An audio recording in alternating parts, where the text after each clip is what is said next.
బాలకృష్ణ నటించిన 'అఖండ 2లో విలనిజం చూపించిన ఆది పినిశెట్టి 'డ్రైవ్' సినిమాలో హీరోగా ప్రేక్షకుల ముందుకు వచ్చాడు.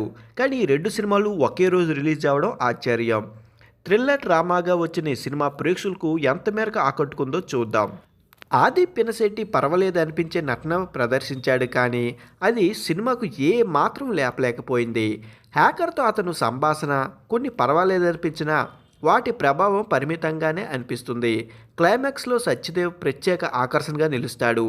ఇక ఈ సినిమాకు కొనసాగింపు ఉంటుందనే విషయాన్ని అతడి పాత్ర సూచిస్తుంది.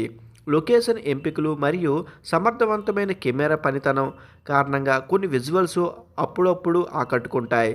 ఈ చిత్రము రివెంజ్ డ్రామా తెరకెక్కినా దానికి కావలసిన టెన్షన్ ఎక్కడా కనిపించదు. స్టోరీ కూడా చాలా రొటీన్గానే అనిపిస్తుంది.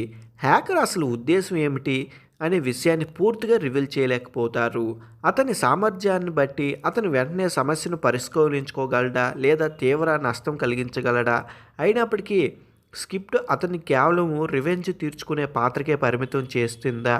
ముందున్న సెబాస్టియన్ పాత్ర కథనానికి ఏ మాత్రం ఉపయోగపడదు.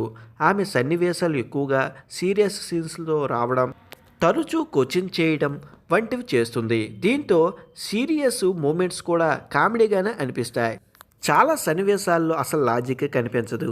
ఆ విషయాన్ని పక్కన పెట్టినా ఆ చిత్రంపై ఆసక్తి క్రియేట్ అయ్యేందుకు బలమైన కథ కూడా లేదు.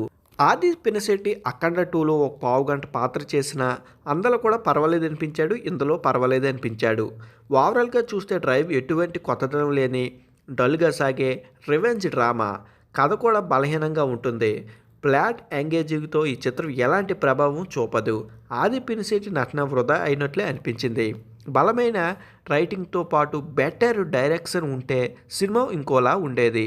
సీరియస్ థ్రిల్లర్ డ్రామా చిత్రాలు ఇష్టపడేవారు ఈ సినిమా చూస్తే నచ్చుతుంది. ఒకసారి చూసేయండి మరి.